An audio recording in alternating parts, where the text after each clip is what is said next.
اعوذ باللہ من الشیطان الرجیم پناہ مانگتا ہوں میں اللہ کی شیطان مردود سے۔ بسم اللہ الرحمن الرحیم شروع اللہ کا نام لے کر جو بڑا مہربان نہایت رحم والا ہے۔ احمق لوگ کہیں گے کہ مسلمان جس قبلے پر پہلے سے چلے آتے تھے اب اس سے کیوں منہ پھیر بیٹھے؟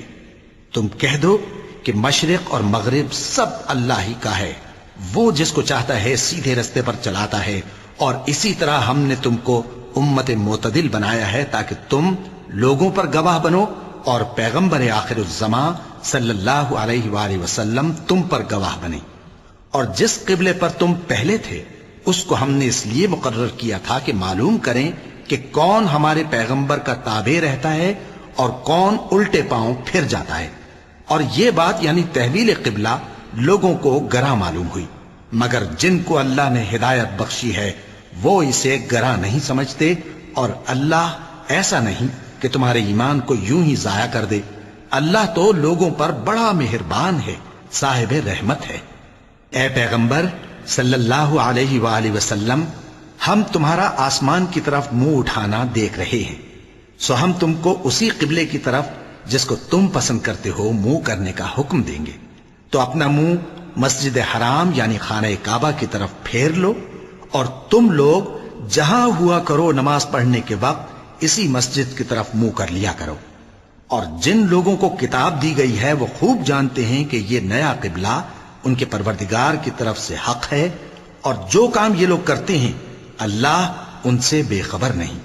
اور اگر تم ان اہل کتاب کے پاس تمام نشانیاں بھی لے کر آؤ تو بھی یہ تمہارے قبلے کی پیروی نہ کریں، اور تم بھی ان کے قبلے کی پیروی کرنے والے نہیں ہو، اور ان میں سے بھی بعض کے قبلے کے پیرو نہیں۔ اور اگر تم باوجود اس کے کہ تمہارے پاس علم یعنی اللہ کا حکم آ چکا ہے ان کی خواہشوں کے پیچھے چلو گے تو ظالموں میں ہو جاؤ گے۔ جن لوگوں کو ہم نے کتاب دی ہے وہ ان پیغمبر آخر الزمان صلی اللہ علیہ وآلہ وسلم کو اس طرح پہچانتے ہیں جس طرح اپنے بیٹوں کو پہچانا کرتے ہیں، مگر ایک فریق ان میں سے سچی بات کو جان بوجھ کر چھپا رہا ہے۔ اے پیغمبر صلی اللہ علیہ وآلہ وسلم، یہ نیا قبلہ تمہارے پروردگار کی طرف سے حق ہے، تو تم ہرگز شک کرنے والوں میں نہ ہونا، اور ہر ایک شخص کے لیے ایک سمت مقرر ہے جدھر وہ عبادت کے وقت منہ کیا کرتا ہے، تو تم نیکیوں میں سبقت حاصل کرو۔ تم جہاں ہوگے اللہ تم سب کو جمع کرے گا، بے شک اللہ ہر چیز پر قادر ہے۔ اور تم جہاں سے نکلو نماز میں اپنا منہ مسجد حرام کی طرف کر لیا کرو، بے شبہ یہ تمہارے پروردگار کی طرف سے حق ہے، اور تم لوگ جو کچھ کرتے ہو اللہ اس سے بے خبر نہیں۔ اور تم جہاں سے نکلو مسجد حرام کی طرف منہ کر کے نماز پڑھا کرو، اور مسلمانوں تم جہاں ہوا کرو اسی مسجد کی طرف رخ کیا کرو۔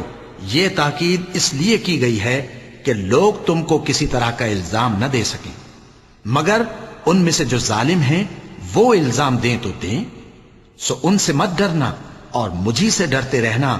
اور یہ بھی مقصود ہے کہ میں تم کو اپنی تمام نعمتیں بخشوں، اور یہ بھی کہ تم راہ راست پر چلو۔ جس طرح من جملہ اور نعمتوں کے ہم نے تمہیں میں سے ایک رسول بھیجے ہیں جو تم کو ہماری آیتیں پڑھ پڑھ کر سناتے اور تمہیں پاک بناتے، اور کتاب یعنی قرآن اور دانائی سکھاتے ہیں، اور ایسی باتیں بتاتے ہیں جو تم پہلے نہیں جانتے تھے۔ سو تم مجھے یاد کیا کرو، میں تمہیں یاد کیا کروں گا، اور میرا احسان مانتے رہنا اور میری ناشکری نہ کرنا۔ اے ایمان والو، صبر اور نماز سے مدد لیا کرو، بے شک اللہ صبر کرنے والوں کے ساتھ ہے۔ اور جو لوگ اللہ کی راہ میں مارے جائیں ان کی نسبت یہ نہ کہنا کہ وہ مرے ہوئے ہیں، وہ مردہ نہیں بلکہ زندہ ہیں، لیکن تم کو شعور نہیں۔ اور ہم کسی قدر خوف اور بھوک اور مال اور جانوں اور میووں کے نقصان سے تمہاری آزمائش کریں گے، اور صبر کرنے والوں کو بشارت سنا دو کہ ان لوگوں پر جب کوئی مصیبت واقع ہوتی ہے تو کہتے ہیں کہ ہم اللہ ہی کا مال ہیں اور اسی کی طرف لوٹ کر جانے والے ہیں۔ یہی لوگ ہیں جن پر ان کے پروردگار کی عنایتیں ہیں اور خصوصی رحمت بھی ہے، اور یہی سیدھے رستے پر ہیں۔ بے شک کوہ صفا اور مروہ اللہ کی نشانیوں میں سے ہیں، تو جو شخص خانہ کعبہ کا حج یا عمرہ کرے اس پر کچھ گناہ نہیں کہ دونوں کے درمیان چکر لگائے، بلکہ یہ ایک نیک کام ہے، اور جو کوئی نیک کام کرے تو اللہ قدردان ہے، دانا ہے۔ جو لوگ ہمارے حکموں اور ہدایتوں کو جو ہم نے نازل کی ہیں کسی غرض فاسد سے چھپاتے ہیں، باوجود کہ ہم نے ان کو لوگوں کے سمجھانے کے لیے اپنی کتاب میں کھول کھول کر بیان کر دیا ہے، ایسوں پر اللہ اور تمام لعنت کرنے والے لعنت کرتے ہیں۔ ہاں، جو توبہ کرتے ہیں اور اپنی حالت درست کر لیتے ہیں اور احکام الہی کو صاف صاف بیان کر دیتے ہیں تو میں ان کے قصور معاف کر دیتا ہوں، اور میں بڑا معاف کرنے والا بڑا مہربان ہوں۔ جو لوگ کافر ہوئے اور کافر ہی مرے، ایسوں پر اللہ کی اور فرشتوں کی اور انسانوں کی سب کی لعنت، وہ ہمیشہ اسی لعنت میں گرفتار رہیں گے۔ ان سے نہ تو عذاب ہلکا ہی کیا جائے گا اور نہ انہیں کچھ مہلت ملے گی۔ اور لوگوں، تمہارا معبود ایک ہی معبود ہے، اس بڑے مہربان اور رحم والے کے سوا کوئی عبادت کے لائق نہیں۔ بے شک آسمانوں اور زمین کے پیدا کرنے میں اور رات اور دن کے ایک دوسرے کے پیچھے آنے جانے میں اور کشتیوں اور جہازوں میں جو سمندر میں لوگوں کے فائدے کے لیے رواں ہیں، اور میں جس کو اللہ آسمان سے برساتا اور اس سے زمین کو اس کے مردہ ہو جانے کے بعد زندہ یعنی خشک ہو جانے کے بعد سرسبز کر دیتا ہے، اور زمین پر ہر قسم کے جانور پھیلانے میں اور ہواؤں کے چلانے میں اور بادلوں میں جو آسمان اور زمین کے درمیان گھرے رہتے ہیں، عقل مندوں کے لیے اللہ کی قدرت کی نشانیاں ہیں۔ اور بعض لوگ ایسے ہیں جو غیر اللہ کو اللہ کا شریک بناتے اور ان سے اللہ کی سی محبت کرتے ہیں، لیکن جو ایمان والے ہیں وہ تو اللہ ہی کے سب سے زیادہ دوست دار ہیں۔ اور اے کاش ظالم لوگ جو بات عذاب کے وقت دیکھیں گے اب دیکھ لیتے کہ سب طرح کی طاقت اللہ ہی کو ہے، اور یہ کہ اللہ سخت عذاب کرنے والا ہے۔ اس دن کفر کے پیشوا اپنے پیروں سے بیزاری ظاہر کریں گے اور دونوں عذاب الہی دیکھ لیں گے اور ان کے آپس کے تعلقات منقطع ہو جائیں گے۔ یہ حال دیکھ کر پیروی کرنے والے حسرت سے کہیں گے کہ اے کاش ہمیں پھر دنیا میں جانا نصیب ہو، تاکہ جس طرح یہ ہم سے بیزار ہو رہے ہیں اسی طرح ہم بھی ان سے بیزار ہوں۔ اس طرح اللہ ان کے اعمال حسرت بنا کر دکھائے گا اور وہ دوزخ سے نکل نہیں سکیں گے۔ لوگوں، جو چیزیں زمین میں حلال طیب ہیں وہ کھاؤ، اور شیطان کے قدموں پر نہ چلو، وہ تمہارا کھلا دشمن ہے۔ وہ تو تم کو برائی اور بے حیائی ہی کے کام کرنے کو کہتا ہے، اور یہ بھی کہ اللہ کی نسبت ایسی باتیں کہو جن کا تمہیں کچھ بھی علم نہیں۔ اور جب ان لوگوں سے کہا جاتا ہے کہ جو کتاب اللہ نے نازل فرمائی ہے اس کی پیروی کرو، تو کہتے ہیں نہیں، بلکہ ہم تو اسی چیز کی پیروی کریں گے جس پر ہم نے اپنے باپ دادا کو پایا۔ بھلا اگرچہ ان کے باپ دادا نہ کچھ سمجھتے ہوں اور نہ سیدھے رستے پر ہوں، تب بھی وہ انہی کی تقلید کیے جائیں گے۔ جو لوگ کافر ہیں ان کی مثال اس شخص کی سی ہے جو کسی ایسی چیز کو آواز دے جو پکار اور آواز کے سوا کچھ سن نہ سکے۔ یہ بہرے ہیں، گونگے ہیں، اندھے ہیں کہ کچھ سمجھ ہی نہیں سکتے۔ اے اہل ایمان، جو پاکیزہ چیزیں ہم نے تم کو عطا فرمائی ہیں ان کو کھاؤ، اور اگر اللہ ہی کے بندے ہو تو اس کی نعمتوں کا شکر بھی ادا کرو۔ اس نے تو تم پر بس مرا ہوا جانور اور لہو اور سور کا گوشت اور جس چیز پر اللہ کے سوا کسی اور کا نام پکارا جائے حرام کر دیا ہے۔ ہاں، جو مجبور ہو جائے بشرطے کہ اللہ کی نافرمانی نہ کرے اور حد ضرورت سے باہر نہ نکل جائے، اس پر کچھ گناہ نہیں۔ بے شک اللہ بخشنے والا ہے، رحم کرنے والا ہے۔ جو لوگ اللہ کی کتاب سے ان آیتوں اور ہدایتوں کو جو اس نے نازل فرمائی ہیں چھپاتے اور ان کے بدلے تھوڑی سی قیمت یعنی دنیاوی منفعت حاصل کرتے ہیں، وہ اپنے پیٹوں میں محض آگ بھرتے ہیں۔ ایسے لوگوں سے اللہ قیامت کے دن نہ کلام کرے گا اور نہ ان کو گناہوں سے پاک کرے گا، اور ان کے لیے دکھ دینے والا عذاب ہے۔ یہ وہ لوگ ہیں جنہوں نے ہدایت چھوڑ کر گمراہی اور بخشش چھوڑ کر عذاب خرید لیا۔ یہ آتش جہنم کی کیسی برداشت کرنے والے ہیں۔ یہ اس لیے کہ اللہ نے کتاب سچائی کے ساتھ نازل فرمائی، اور جن لوگوں نے اس کتاب میں اختلاف کیا وہ ضد میں آ کر نیکی سے دور ہو گئے ہیں۔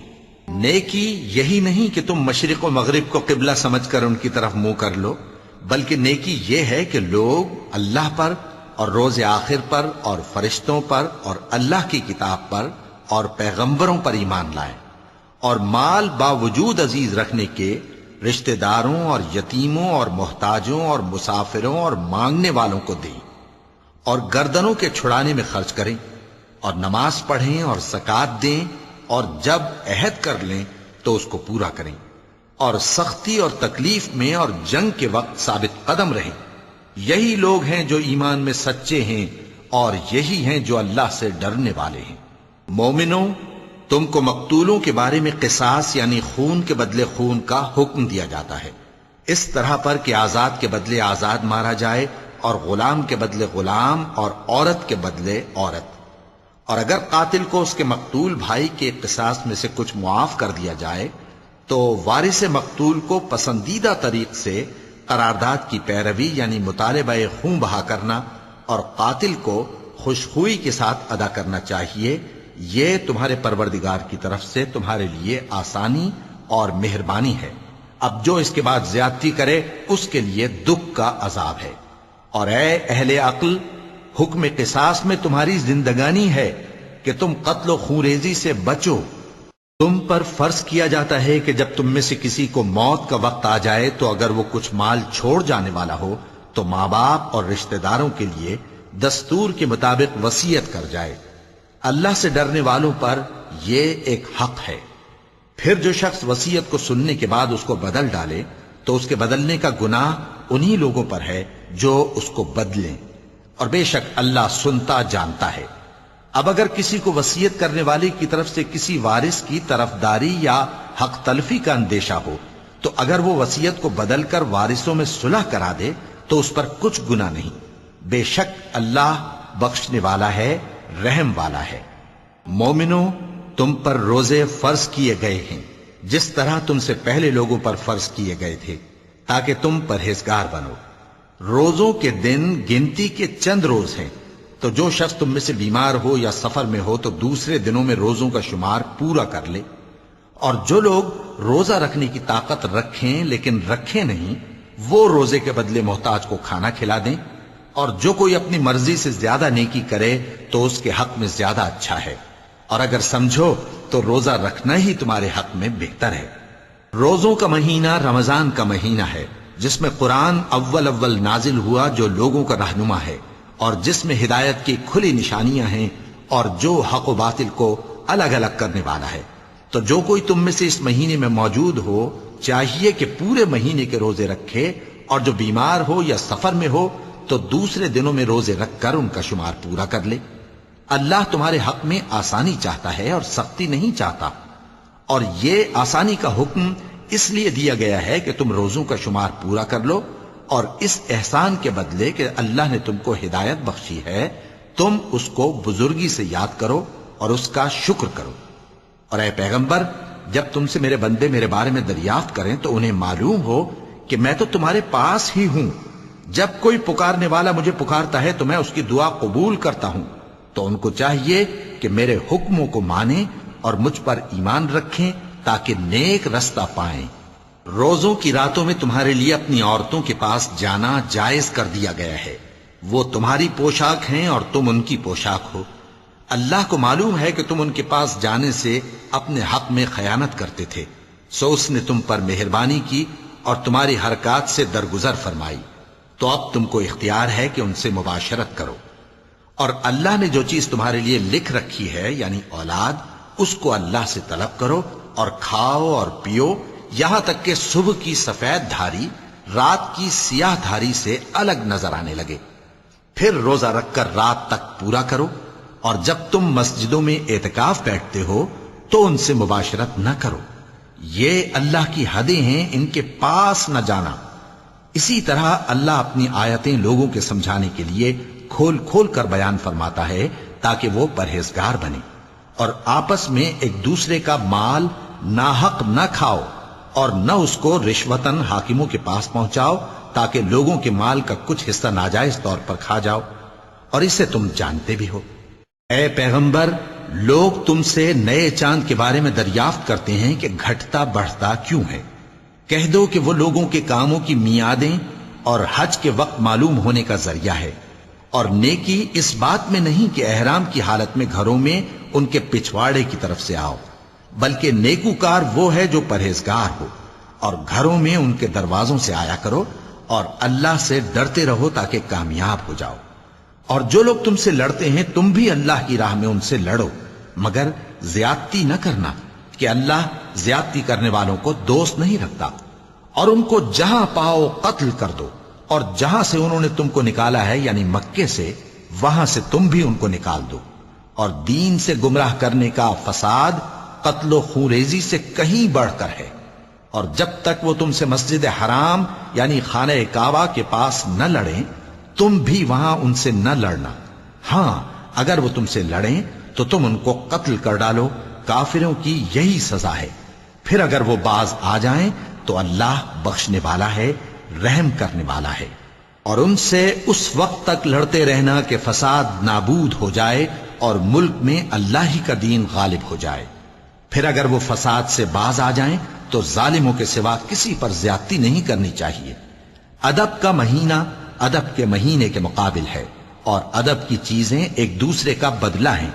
پس اگر کوئی تم پر زیادتی کرے تو جیسی زیادتی وہ تم پر کرے ویسی ہی تم اس پر کرو، اور اللہ سے ڈرتے رہو اور جان رکھو کہ اللہ ڈرنے والوں کے ساتھ ہے۔ اور اللہ کی راہ میں مال خرچ کرو اور اپنے آپ کو ہلاکت میں نہ ڈالو، اور نیکی کرو، بے شک اللہ نیکی کرنے والوں کو دوست رکھتا ہے۔ اور اللہ کی خوشنودی کے لیے حج اور عمرے کو پورا کرو، اور اگر راستے میں روک لیے جاؤ تو جیسی قربانی میسر ہو کر دو، اور جب تک قربانی اپنے مقام پر نہ پہنچ جائے سر نہ منڈاؤ۔ اور اگر کوئی تم میں بیمار ہو یا اس کے سر میں کسی طرح کی تکلیف ہو تو اگر وہ سر منڈا لے تو اس کے بدلے روزے رکھے یا صدقہ دے یا قربانی کرے۔ پھر جب تکلیف دور ہو کر تم مطمئن ہو جاؤ تو جو تم میں حج کے وقت تک عمرے سے فائدہ اٹھانا چاہے وہ جیسی قربانی میسر ہو کرے، اور جس کو قربانی نہ ملے وہ 3 روزے ایام حج میں رکھے اور 7 جب واپس ہو، یہ پورے 10 ہوئے۔ یہ حکم اس شخص کے لیے ہے جس کے اہل و عیال مکے میں نہ رہتے ہوں۔ اور اللہ سے ڈرتے رہو اور جان رکھو کہ اللہ سخت عذاب دینے والا ہے۔ حج کے مہینے معین ہیں جو معلوم ہیں، تو جو شخص ان مہینوں میں حج کی نیت کر لے تو حج کے دنوں میں نہ عورتوں سے اختلاط کرے، نہ کوئی برا کام کرے اور نہ کسی سے جھگڑے۔ اور جو نیک کام تم کرو گے وہ اللہ کو معلوم ہو جائے گا۔ اور زاد راہ یعنی رستے کا خرچ ساتھ لے جاؤ، کیونکہ بہترین زاد راہ پرہیزگاری ہے۔ اور اے اہل عقل مجھی سے ڈرتے رہو، اس کا تمہیں کچھ گناہ نہیں کہ حج کے دنوں میں بذریعہ تجارت اپنے پروردگار سے روزی طلب کرو۔ اور جب عرفات سے واپس ہونے لگو تو مشعر حرام یعنی مزدلفہ میں اللہ کا ذکر کرو، اور اس طرح ذکر کرو جس طرح اس نے تم کو سکھایا، اور اس سے پیشتر تم لوگ ان طریقوں سے محض ناواقف تھے۔ پھر جہاں سے اور لوگ واپس ہوں وہیں سے تم بھی واپس ہو، اور اللہ سے بخشش مانگو، بے شک اللہ بخشنے والا ہے، رحمت کرنے والا ہے۔ پھر جب حج کے تمام ارکان پورے کر چکو تو مینا میں اللہ کو یاد کرو جس طرح اپنے باپ دادا کو یاد کیا کرتے تھے، بلکہ اس سے بھی زیادہ۔ اور بعض لوگ ایسے ہیں جو اللہ سے التجا کرتے ہیں کہ اے پروردگار ہم کو جو دینا ہے دنیا ہی میں دے دے، اور ایسے لوگوں کا آخرت میں کچھ حصہ نہیں۔ اور بعض ایسے ہیں کہ دعا کرتے ہیں کہ پروردگار ہم کو دنیا میں بھی نعمت عطا فرما اور آخرت میں بھی نعمت بخشیو اور دوزخ کے عذاب سے محفوظ رکھیو۔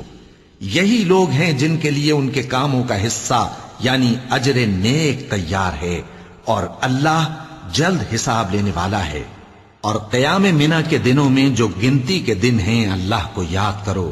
اگر کوئی جلدی کرے اور 2 ہی دن میں چل دے تو اس پر بھی کچھ گناہ نہیں، اور جو بات تک ٹھہرا رہے اس پر بھی کچھ گناہ نہیں۔ یہ باتیں اس شخص کے لیے ہیں جو اللہ سے ڈرے، اور تم لوگ اللہ سے ڈرتے رہو اور جان رکھو کہ تم سب اس کے پاس جمع کیے جاؤ گے۔ اور کوئی شخص تو ایسا ہے جس کی گفتگو دنیا کی زندگی میں تم کو دلکش معلوم ہوتی ہے اور وہ اپنے معافی ضمیر پر یعنی اس بات پر جو اس کے دل میں ہے اللہ کو گواہ بناتا ہے، حالانکہ وہ سخت جھگڑالو ہے۔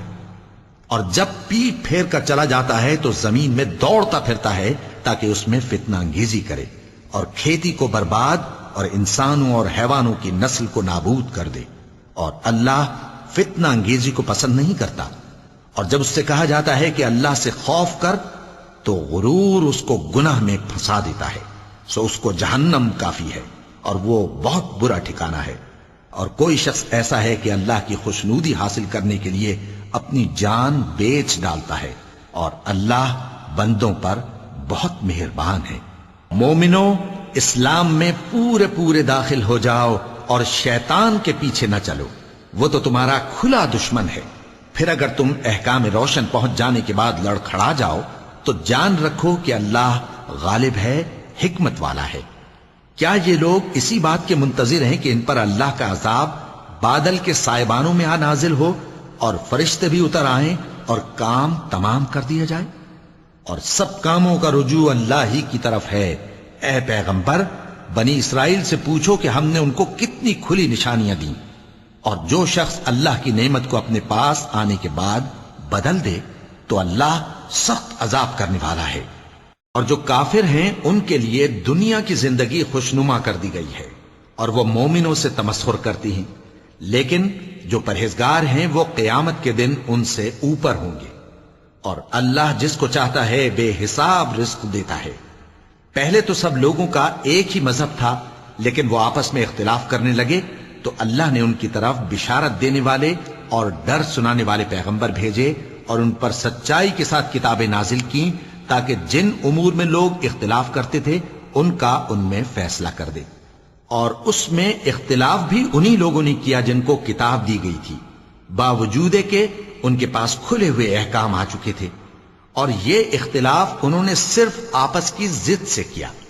تو جس امر حق میں وہ اختلاف کرتے تھے اللہ نے اپنی مہربانی سے مومنوں کو اس کی راہ دکھا دی، اور اللہ جس کو چاہتا ہے سیدھا رستہ دکھا دیتا ہے۔ کیا تم یہ خیال کرتے ہو کہ یوں ہی بہشت میں داخل ہو جاؤ گے، اور ابھی تم کو پہلے لوگوں کی سی مشکلیں تو پیش آئی ہی نہیں؟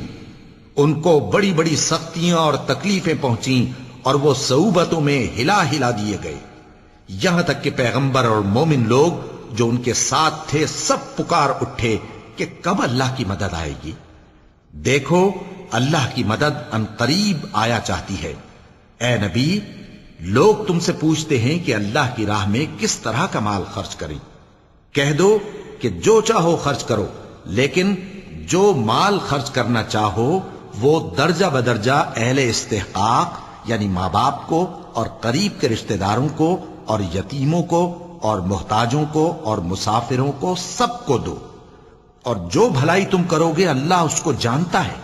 مسلمانوں، تم پر اللہ کے رستے میں لڑنا فرض کر دیا گیا ہے، اور وہ تمہیں ناگوار تو ہوگا، مگر عجب نہیں کہ ایک چیز تم کو بری لگے اور وہ تمہارے حق میں بھلی ہو، اور عجب نہیں کہ ایک چیز تم کو بھلی لگے اور وہ تمہارے لیے مضر ہو، اور ان باتوں کو اللہ ہی بہتر جانتا ہے اور تم نہیں جانتے۔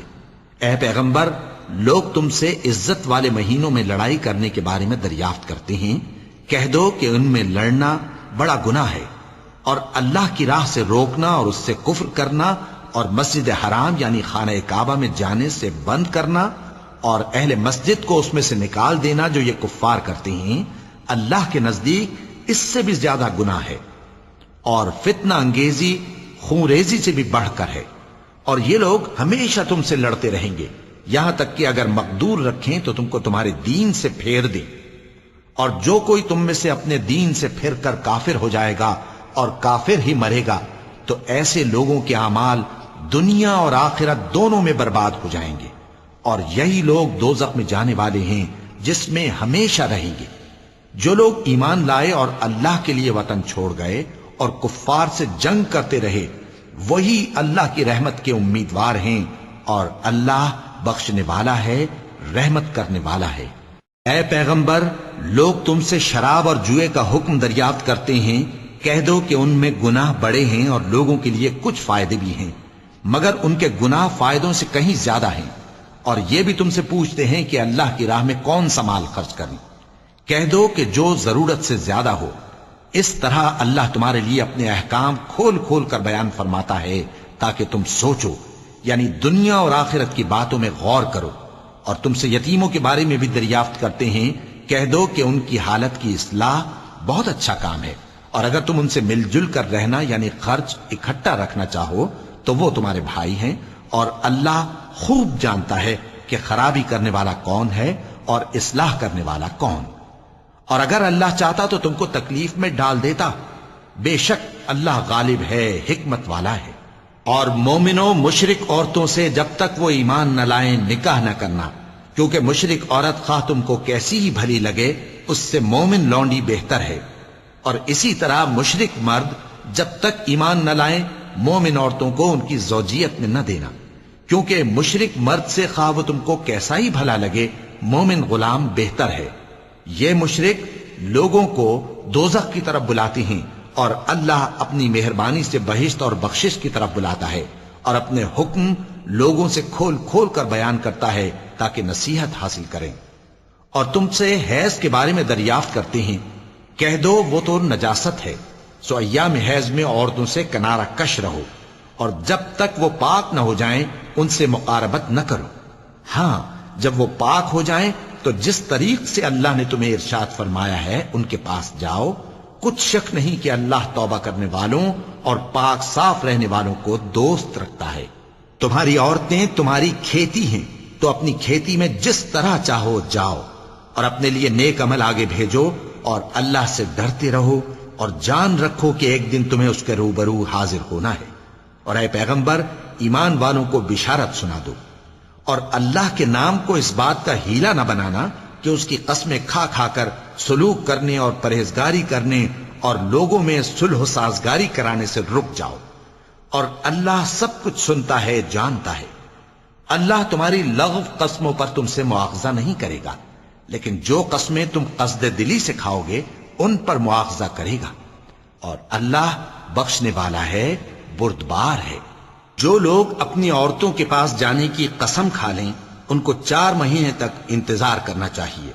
اگر اس عرصے میں قسم سے رجوع کر لیں تو اللہ بخشنے والا ہے، مہربان ہے. اور اگر طلاق کا ارادہ کر لیں تو بھی اللہ سنتا ہے، جانتا ہے. اور طلاق والی عورتیں 3 حیض تک اپنے تئیں روکے رہیں، اور اگر وہ اللہ اور روز قیامت پر ایمان رکھتی ہیں تو ان کو جائز نہیں کہ اللہ نے جو کچھ ان کے شکم میں پیدا کیا ہے اس کو چھپائیں. اور ان کے خاوند اگر پھر موافقت چاہیں تو اس مدت میں وہ ان کو اپنی زوجیت میں لے لینے کے زیادہ حقدار ہیں. اور عورتوں کا حق مردوں پر ویسا ہی ہے جیسے دستور کے مطابق مردوں کا حق عورتوں پر ہے. البتہ مردوں کو عورتوں پر 1 درجہ فضیلت ہے، اور اللہ غالب ہے، صاحب حکمت ہے. طلاق صرف 2 بار ہے، یعنی جب 2 دفعہ طلاق دے دی جائے تو پھر عورتوں کو یا تو بطریق شائستہ نکاح میں رہنے دینا ہے یا بھلائی کے ساتھ چھوڑ دینا. اور یہ جائز نہیں کہ جو مہر تم ان کو دے چکے ہو اس میں سے کچھ واپس لے لو. ہاں اگر زن و شوہر کو خوف ہو کہ وہ اللہ کی حدوں کو قائم نہیں رکھ سکیں گے تو اگر عورت خاوند کے ہاتھ سے رہائی پانے کے بدلے میں کچھ دے ڈالے تو دونوں پر کچھ گناہ نہیں.